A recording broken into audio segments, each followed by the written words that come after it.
В регионе с каждым годом растет число больных наркоманией. За первые 5 месяцев текущего года правоохранительными органами республики выявлено 346 преступлений в сфере незаконного оборота наркотиков, что на 183% больше, чем в аналогичный период прошлого года. К уголовной ответственности привлечено 109 лиц, изъято более 17 килограммов наркотических средств, психотропных и сильнодействующих веществ. Из общего числа зарегистрированных в сфере незаконного оборота наркотиков на 360%, 60 до 276 возросло количество тяжких и особо тяжких преступлений. Количество преступлений, направленных в суд из категории тяжких, особо тяжких, увеличилось на 911%. Составило 172 преступления против 17 прошлого года. Выявлено 236 преступлений против 48, связанных со сбытом наркотических и психотропных веществ.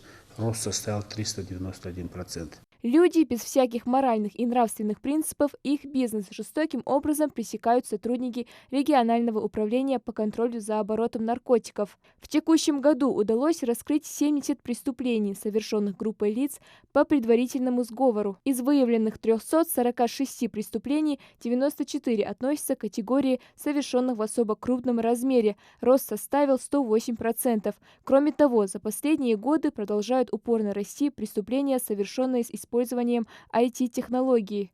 С использованием IT-средств всего в этом году выявлено 104 преступления. В прошлом году всего было 6 таких преступлений.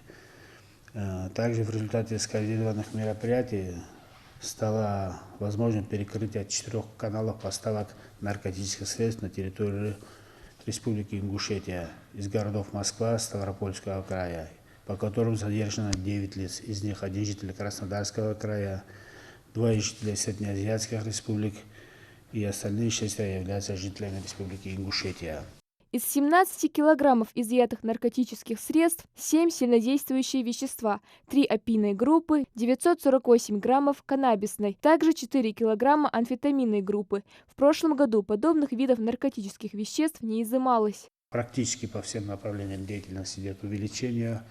Количество изъятой амфетаминной группы тоже идет увеличение. Практически, если в прошлом году всего было 88 граммов синтетического наркотика, в этом году уже более 4 килограмм. К сожалению, идет рост.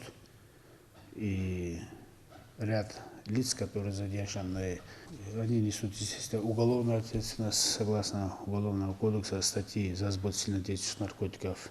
Санкции статьи очень большие, они привлекаются к уголовной ответственности. Практически все сбытчики находятся сейчас под арестом в следственном изоляторе. В этом году по сравнению с 2022 количество наркопотребителей увеличилось на 28 человек. На наркологическом учете в регионе состоит более 1000 человек, на диспансерном 243, также на профилактическом 1457. Профилактика в основном требует в молодежной среде, среди студентов, именно с этой категорией людей, а именно со сбытчиками, там для них одна профилактика, по которой мы и идем. Выявление, задержание и аресты. В управлении призывают жителей республики объединить силы в борьбе с наркоманией, обратить внимание на членов семей, выходцев из своих населенных пунктов, представителей рода, забить вовремя тревогу. Малика Измайлова, Акрамат Дасхоев, Новости 24.